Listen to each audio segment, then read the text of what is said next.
여덟 번째 서안. 예수 마리아 요셉. 절골에서 1851년 10월 15일. 지극히 공경하올 르그레주아 신부님께 1847년에 페르올 주교님께서 1839년에 기에 박해 때에 순교한 조선 순교자들의 행적을 기록한 작은 책 한 권을 저에게 보내주셨습니다. 이 책은 신자들이 특히 앵베르 주교님의 명을 받은 현성문 가롤로가 수집한 것을 벨린 명의의 주교님이 프랑스어로 저술한 것입니다. 앵베르 주교님은 현성문에게 순교자들의 행적을 정확히 수집하도록 특별히 분부하신 다음 당신도 순교하셨습니다. 이 책은 여러 신자들 사이에 구전으로 전해 내려오는 이야기들을 수집하여 그 중에 진실로 여겨지는 것만 추려서 기록한 것입니다. 그러나 그 이야기들은 대체로 목격자들이나 증인들이 별로 없는 것입니다. 이 작은 책의 끝쯤에 가서는 많은 순교자들의 행적이 간략하게 기록되거나 어떤 것은 아예 몽땅 빠졌습니다. 그 이야기들 중에는 완전한 역사를 위해서나 신자들의 교화를 위하여 재미있고 중요한 것이 적지 아니할 것입니다. 그 밖의 것에 대하여는 아직 모든 증인들을 통하여 조사하거나 더 정확히 심사하지는 못하였습니다. 그러나 저는 하느님의 자비로 오랫동안 서원으로 맹세했던 대로 저의 동료들에 대하여 더욱 주의 깊게 고찰하고 저의 조상들의 순교 사실을 더욱 세심하게 조사하지 아니하고서는 도저히 스스로를 억제할 수 없었습니다. 더구나 위에 언급한 순교록에 보면 저의 아버지에 대해서는 매우 신중하게 기록되어 있는 반면에 저의 어머니에 대해서는 전혀 언급되어 있지 않기 때문에 더욱 그러합니다. 페레올 주교님께서 보내주신 순교록을 중국에서 읽었을 때 조국에 돌아가면 신부님들에게 그 보고서에 관하여 더 정확히 써드려야겠다고 결심하였습니다. 조국으로 돌아온 저는 우선 명확한 개념을 정립하려고 힘썼습니다. 그러나 성무를 집행하느라고 항상 바빠서 조용한 짬을 낼 수가 전혀 없었습니다. 그래서 신부님들에게 아무것도 써 보내드릴 수가 없었습니다. 금년에는 하느님의 허락하심으로 다행히 연례의 공소순방을 일찍 마쳐서 잠시 동안 휴가를 얻었습니다. 제게 주어진 이 기회를 놓치지 않으렵니다. 순교자들의 행적을 여러 증인들의 말을 토대로 하여 정확히 기록하려 합니다. 저의 형제들과 친척들과 이웃 사람들이 제공한 증언들도 포함하여 순교자들과 함께 살았던 증인들, 또한 감옥에서나 형벌을 당할 때 순교자들과 함께 했던 동료들로부터 들은 증언들, 그리고 순교자들이 순교하기 전에 살았던 생활에 관한 증언들을 저 자신이 증인이 되어 가능한 대로 가장 정확하게 묘사하고 충실하게 서술하도록 제 능력껏 힘쓸 작정입니다. 저의 아버지는 최경환 프란치스코이고 저의 어머니는 이성래 마리아입니다. 프란치스코는 고결하고 부유한 신자 부모한테서 출생했습니다. 프란치스코의 아버지 최인주는 첫 번째 박해 1791년의 신의 박해 때 많은 고초를 받은 후 석방되었습니다. 그는 순박함과 신심이 뛰어났습니다. 가난한 친척들과 이웃들에게 미리 알아서 구제의 손길을 펼치는 자세도 유별났습니다. 자기 집 종들에게 자기들을 영감님이나 마나님이라고 부르지 말고 아버지와 어머니라 부르라고 명하였습니다. 그가 죽으면서 세 아들에게 세 가지 유언을 남겼습니다. 서로 무엇을 줄 때 거저 주어라. 보증을 서거나 혼인 중매를 절대로 서지 말아라. 이웃들과는 항상 화목하게 지내라는 것이었습니다. 1801년의 박해와 주 문모 야구보 신부님의 순교 후 최 프란치스코의 집안은 재물과 비신자 친척들의 상종들로 말미암아 점차 천주교 계율 준수에 열심히 식어갔습니다. 프란치스코는 천성적으로 진정한 신앙의 실천자였고 정직과 순박을 애호하면서도 강력한 성품을 타고났습니다. 그는 소년 시절부터 세속의 오락을 경멸하고 오로지 천주교 교리를 듣거나 읽는 것만을 즐거워하였습니다. 프란치스코는 나이가 들면서 자기 가족의 신앙심이 냉담해진 상태 때문에 심각한 고민에 빠졌습니다. 그래서 여러 번 부모들과 형제들에게 권고하여 고향과 재물을 버리고 고향 마을을 떠나서 영혼을 구원하기 편한 곳으로 이사하자고 졸랐습니다. 그러나 그의 말이 아무 소용이 없자 혼자 집을 떠나기로 작정하였습니다.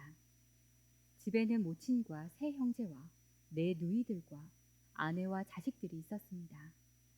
프란치스코는 긴 편지를 써서 집의 어린 아이에게 주면서 자기가 떠난 후 엿새 되는 날에 펴보라고 하더라고 일러두었습니다.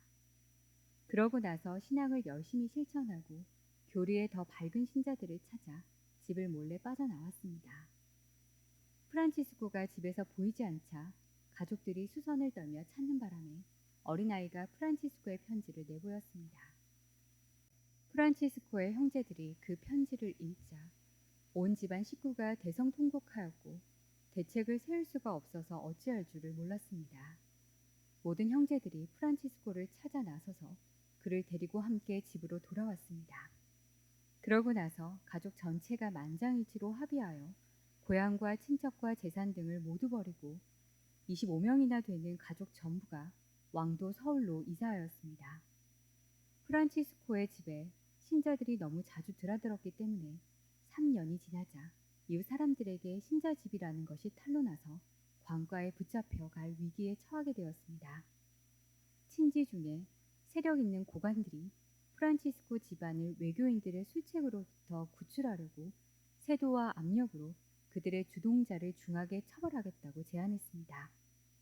그러나 이 제안을 들은 프란치스코는 악을 악으로 갚거나 박해자들을 폭력으로 격퇴하는 것은 그리스도께 합치되지 아니할 것이라고 하여 친지의 도움을 사양하고 산속으로 피신하였습니다. 프란치스코의 가족은 이 산골에서 저 산골로 이사 다니면서 그들의 손으로 가시덤불과 돌 자갈밭을 개간하여 연명해 나갔습니다. 그들은 과거에는 부자였으나 그리스도를 위하여 자진하여 이러한 궁핍과 재난을 받아들였습니다. 그것이 예수 그리스도와 성인들의 모범을 더욱 철저하게 따르는 것이라는 사실을 유일한 희망으로 삼고 만족해하며 살았습니다. 프란치스코는 자기 서원으로 나날이 더욱 열심히 하여졌습니다.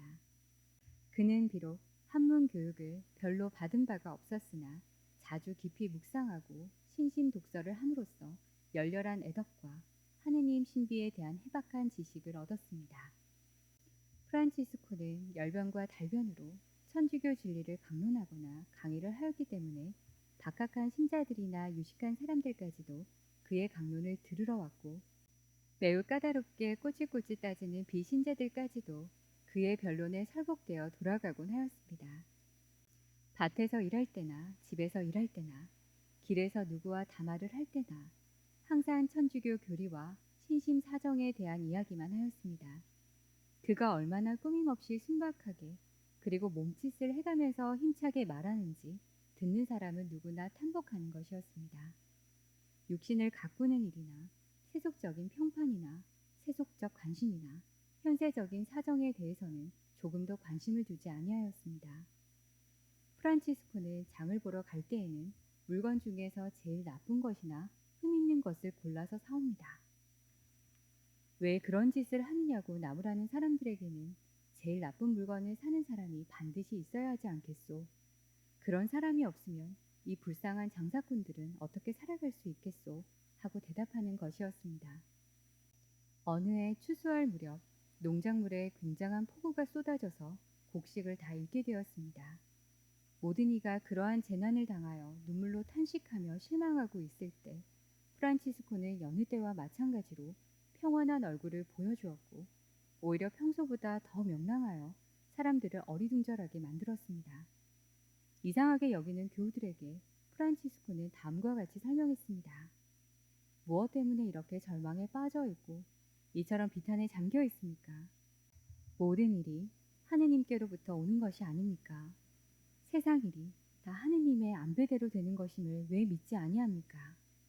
우리의 탓과 게으름 때문에 이렇게 되었다면 모르거니와 하느님의 섭리로 추수를 망친 것인데 슬퍼할 까닭이 무엇입니까? 하고 대답하였습니다. 흉년이 되면 프란치스코는 주변에 사는 가난한 이들을 백방으로 도와주었습니다. 과일을 추수할 때가 되면 가장 좋은 것을 골라 이웃의 가난한 사람들에게 나누어 주었습니다. 프란치스코는 남들이 탐복할 만큼 형제들과 화목하게 살았고 어머니에 대해서는 가장 다정한 효도로 섬겼으며 아래 사람들에 대해서도 자상하게 보살펴 주었습니다. 매일 규칙 생활을 하면서 아무리 바쁜 날이라도 신심 독서를 중단하지 아니하였고 아침 저녁 기도를 가족 모두와 함께 공동으로 하였습니다. 프란치스코는 안양의 수리산 교우천의 회장으로 임명되었습니다. 1839년에 박해가 일어났을 때 서울에서는 많은 순교자들의 시체가 유기되었습니다. 그리고 서울과 인근 지방에 살던 신자들은 박해를 피하여 사방으로 흩어져 피신하였습니다. 신자들은 박해와 기근으로 굶주림에 시달리고 지쳐서 순교자들의 시체를 수습하고 매장할 겨를이 없었습니다. 그때 프란치스코는 서울에서 50리 떨어진 자기 마을에서 신자들을 권고하여 의연금을 거두고 그들과 함께 서울로 올라가 많은 순교자들의 시체를 찾아 매장하였으며 또한 불쌍한 교우들을 구원하기 위하여 동분서주하였습니다. 집으로 돌아온 프란치스코는 자기 마을 신자들에게도 순교를 준비시킬 때가 되었다고 판단하였습니다. 날마다 자기 마을의 신자들을 모아놓고 열성적인 말로 격려하면서 용감히 순교하도록 용기를 북돋아 주었습니다. 프란치스코가 이 거룩한 임무에 전심하고 있던 어느 날, 아직 날이 밝기 훨씬 전에 포졸들이 문 밖에 와서 주인을 찾음으로 프란치스코가 그들 앞으로 마중 나가며 어디서 오셨습니까? 하고 물었습니다. 포졸들은 서울서 왔소 하고 대답하였습니다. 그러자 프란치스코는 어째서 이리 늦게 오셨습니까? 우리는 오래전부터 초조하게 당신들을 기다리고 있었습니다. 우리는 준비가 다 되었으니 아무 염려 마십시오. 아직 동이 트질 않았으니 잠시 좀 쉬시고 새벽에 식사를 해서 기운도 돋우도록 하십시오. 그러고 나서 질서정연하게 떠나도록 합시다. 프란치스코가 이렇게 반갑게 맞이하는 말을 들은 포졸들은 감탄하여 이 사람과 이 가족들이야말로 진짜 천주학쟁이다. 이런 사람들이 달아날 염려는 조금도 없다. 우리는 안심하고 잠을 좀 잘 수 있겠다고 큰 소리로 말했습니다. 그리고 포졸들은 교우들을 묶지 않고 풀어놓은 채 모두가 한적한 곳에 가서 깊이 잠들었습니다. 그동안 신자들은 감옥으로 떠날 준비를 하였고 프란치스코는 모든 신자들을 권면하며 용기를 북돋아 주었습니다. 한편 마리아는 포졸들에게 줄 밥상을 차렸습니다. 포졸들이 잠에서 깨어나서 식사를 마치자 프란치스코는 장롱에서 옷을 모두 꺼내 포졸들 한 사람 한 사람에게 다 입혀주었습니다. 어른부터 어린이까지 40명이 넘는 남녀 신자들이 한자리에 모인 다음 오랏줄에 묶이지 아니한 채 길을 떠났습니다. 앞에는 남자들이 큰 아이들을 데리고 걷고 그 뒤에는 여자들이 젖먹이들을 등에 업고 걸었습니다. 때는 마치 7월이라 찜통 같은 무더위가 기승을 부렸습니다. 장렬하는 뙤약볕 아래서 걸어가자니 이내 모두가 지쳐버려 일행은 노인이거나 젊은이거나 터벅터벅 느릿느릿 걸을 수밖에 없었고 지쳐 빠진 어린이들은 물음보를 터뜨렸습니다. 프란치스코가 앞장섰고 그 다음에 일행이 뒤따랐으며 포졸들은 맨 뒤에 따라갔습니다. 그래서 사람들에게 신기한 구경거리가 되고도 남았습니다. 길을 가는 동안 내내 구경꾼들 중에는 이 기이한 무리의 행진을 보고 악담과 저주를 퍼붓는 사람도 있었고 혹은 불쌍하다고 혀를 차며 한숨 쉬는 사람도 있었습니다. 그러나 대열 맨 앞에 서서 가던 프란치스코의 목소리는 이런 요란스러운 모든 소음을 덮어버리고 모든 사람에게 그 마음에 용수 숨치는 용맹을 전해주었습니다. 그는 큰 목소리로 소리치는 것이었습니다. 형제들이여, 용기를 냅시다. 이 정도의 여행을 힘겨운 고난으로 여기지 맙시다. 주님의 천사가 황금으로 만든 자를 가지고 우리의 모든 발걸음을 재고 계십니다. 우리 주 예수 그리스도께서 앞장을 서서 십자가를 지시고 갈바리아 산으로 올라가시는 것을 생각합시다. 라고 격려하였습니다. 프란치스코는 줄곧 일행을 뒤돌아보면서 더욱 열렬한 목소리로 격려하기를 계속하는 것이었습니다. 이런 열렬한 애덕에서 나온 격려의 소리를 들으며 교우들은 서울에 도착하였습니다. 서울 가까이에 이르자 포졸들이 신자들을 5명씩 오랏줄로 묶었습니다. 5명씩 한 무리가 되어 서울 한복판 큰 길을 지나 감옥으로 향해 갔습니다. 이렇게 오랏줄에 묶인 여인들은 어린애들을 업거나 팔에 안고 갓난 아기들에게는 젖꼭지를 물린 채 끌려갔습니다. 이처럼 처절한 광경을 보는 구경꾼들은 증거자들에게 악담을 퍼부으면서 몽둥이를 휘두르고 돌을 던졌습니다. 외교인들 중에는 너무나 끔찍하게 여겨 이 몹쓸 모진 년들아, 이 인정사정 없는 독한 년들아, 그 연약하고 애처롭고 귀여운 어린 것들을 데리고 어떻게 죽음을 자청하러 간단 말이냐 하고 마구 욕설을 퍼부었습니다. 프란치스코는 아내 마리아와 5 아들들과 함께 갔는데 그 중에서 큰 아들인 최희정 야고보가 14살이요 막내가 겨우 2살이었습니다. 감옥으로 인도된 그들은 도둑들의 감방에 투옥되었습니다. 이튿날부터 프란치스코는 맨 먼저 법정으로 끌려나가 고문을 당하였습니다. 판관들이 그에게 배교하라고 다그치자 그는 신문하는 자에게 이 세상에서 자기 주인에게 불충실한 것도 흉악한 범죄이거늘 하물며 천지 만물의 주인이신 대주제 하느님을 어떻게 배반하라고 하십니까? 저는 결단코 배교는 못하겠습니다 하고 대답하였습니다. 팔과 다리뼈가 어그러졌고 곤장을 110대나 맞아 온몸에 살이 한치도 성한 데가 없이 뭉그러지고 피범벅이 되어 의식을 잃은 채 감방으로 운반되어 갔습니다. 이처럼 어른에서부터 어린 아이들까지 40명이 모두 고문을 받았는데 모두가 끝까지 항구하지는 못하였습니다. 편태와 곤장의 고문을 받아 정신과 의식을 잃은 상태의 신자들에게 천주교를 안 믿겠다는 말 한마디만 하라고 옆에서 있던 고문자들이 을러댔습니다. 그러면 초죽음이 되어 배교의 말을 중얼거리는 이들도 많았습니다. 그러나 즉시 자유로운 몸으로 석방되지는 아니하였습니다. 야고보도 곤장 3대를 맞을 때까지는 입을 열지 않았습니다. 그러다가 끝내는 고문에 못 이겨 정신을 완전히 잃고 아무 의식이 없을 때 배교의 말이 나왔습니다. 고문자들은 야고보가 죽음에서 깨어나도록 약을 주고서 풀어주었습니다. 첫 번째 신문이 다 끝나자 관원들과 포졸들은 관청에 모여서 의논하였습니다. 그러고서 프란치스코를 감옥에서 불러내 천주교 책 한 권을 내밀면서 여기 내가 믿는 천주교 책이 한 권이 있는데 내가 읽는 것을 우리가 듣고 싶어서 이렇게 모였으니 한번 읽어봐라 하고 말했습니다.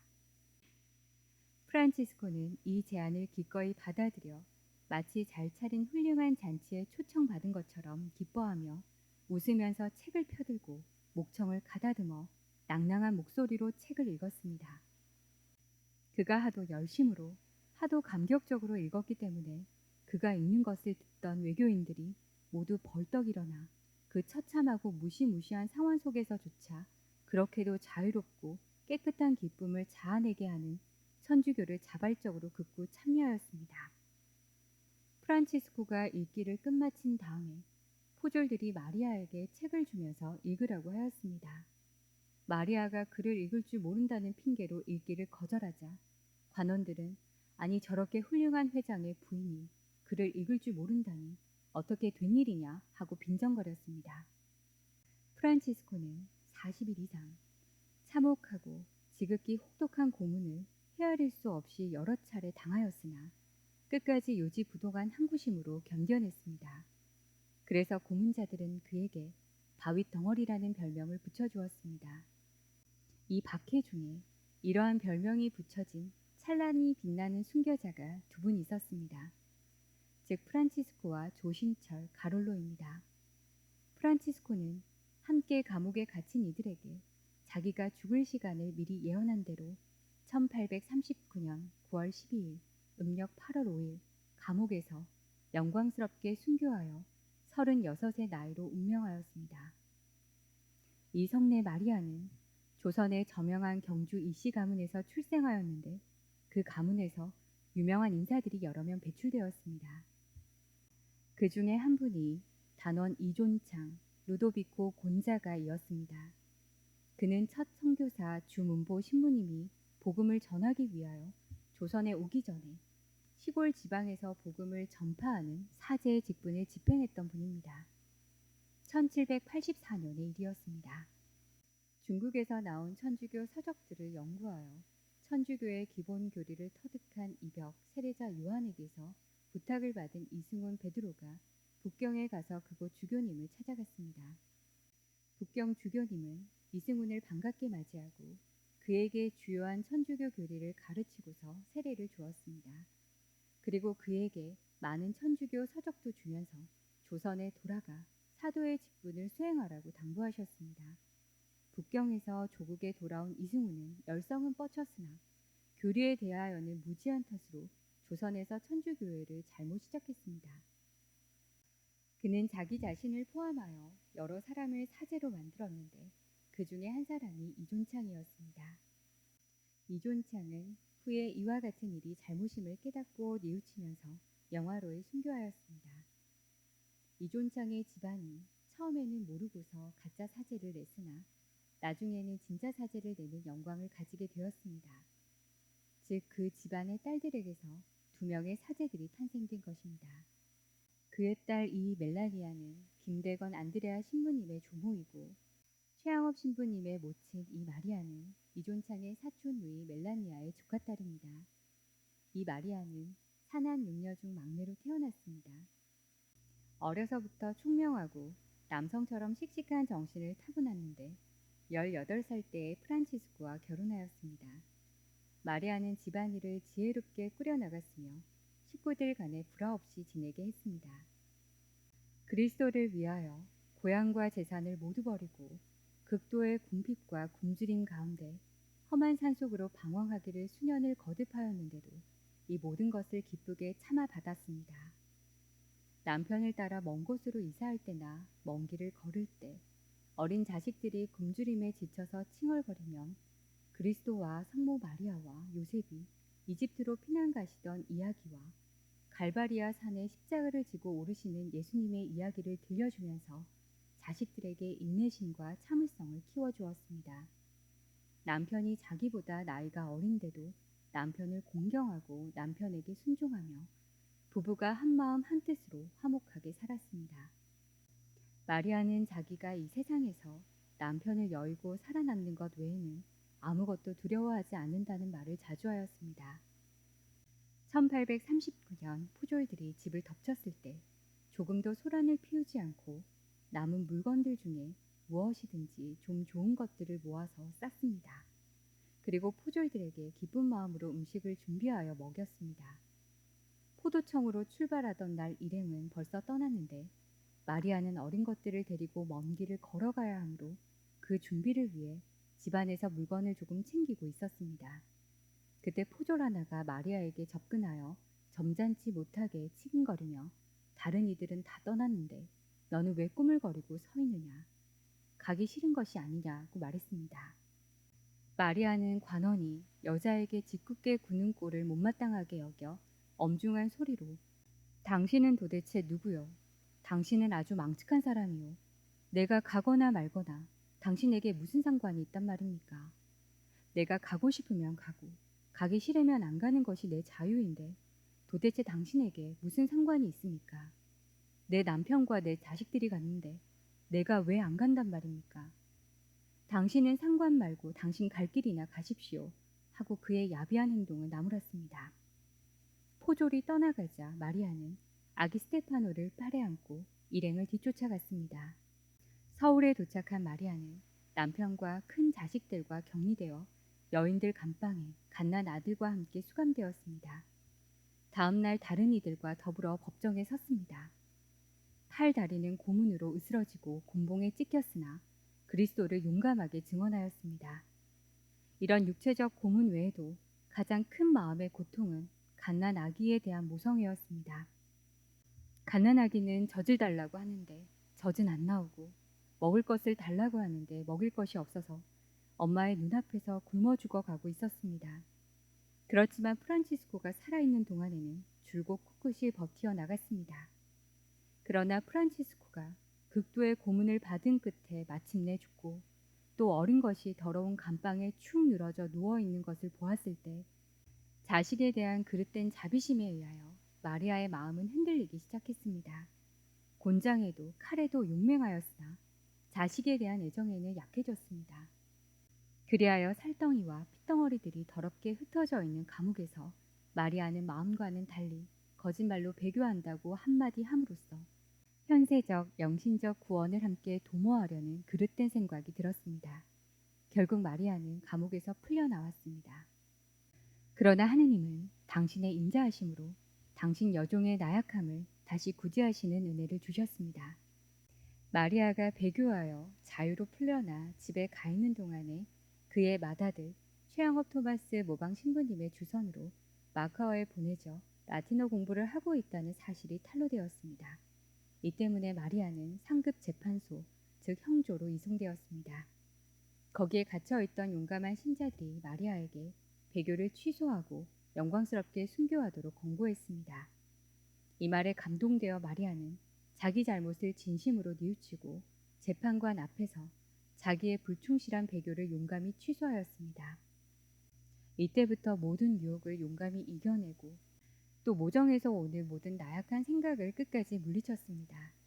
이 재판소에서 마리아는 자기의 갓난아기가 기아와 비참으로 말미암아 눈앞에서 죽는 끔찍한 모습을 목격했습니다. 그러나 마리아는 두 아들 최양업 신부와 갓난아기를 하느님께 바친 것을 기뻐했습니다. 마리아는 아들들에게 구원의 유익한 말과 모범으로 천주교 교리와 기도문을 가르쳤습니다.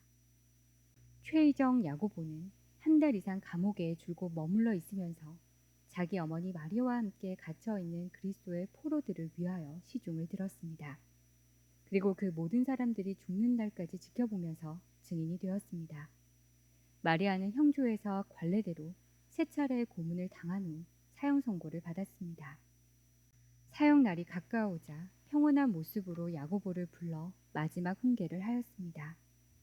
하느님의 계명을 부지런히 지키고 형제들 간에 서로 화목하고 사랑하도록 타일렀습니다.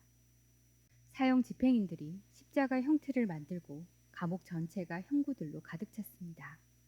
마리아는 기도를 마치고 난 다음 야고보에게 어머니를 너무 걱정하지 말라고 타이르고 함께 감옥에 갇혀 있는 증거자들에게 작별 인사를 드리고 떠나가라고 명했습니다. 마리아는 야고보에게 최후의 형벌을 행하는 형장에 따라오지 말도록 명했습니다. 왜냐하면 아직 나이 어린 야고보는 아무 보호자도 없이 아무 도움도 받지 못하는 고아로 남겨질 아주 어린 세 동생들을 거느리고 살아야 될 처지에 있었는데 마리아가 형장에서 그 어린 야고보의 모습을 보고서 그 순간에 모정에 끌려 허약해지고 마음이 흔들려 최후의 전투를 맞이하기 위한 준비가 덜 된 모습을 남에게 보여줄까봐 두려웠기 때문입니다. 그리하여 야고보는 어머니에게 천당에서 다시 만나자고 작별 인사를 하고서 감옥에서 나왔습니다. 야고보는 최후의 형벌을 받고 순교하는 현장에 있어야 하는 감옥 사람들에게 어머니를 보살펴드리고 마지막 순간까지 어머니를 조심스럽게 지켜줄 것을 부탁했습니다. 그리하여 마리아는 다른 6명의 증거자들과 함께 순교로 개선할 십자가 형틀에 올라갔고 안온하고 평화스러운 얼굴로 형장에 이끌려 나아갔습니다. 그녀는 망나니의 칼을 받고 1840년 1월 31일 음력 1839년 12월 27일에 39살의 나이로 영광스럽게 순교하였습니다. 이제 편지를 마치면서 경애해야 할 모든 신부님들에게 지극히 겸손되고 정에 넘치는 인사를 드립니다.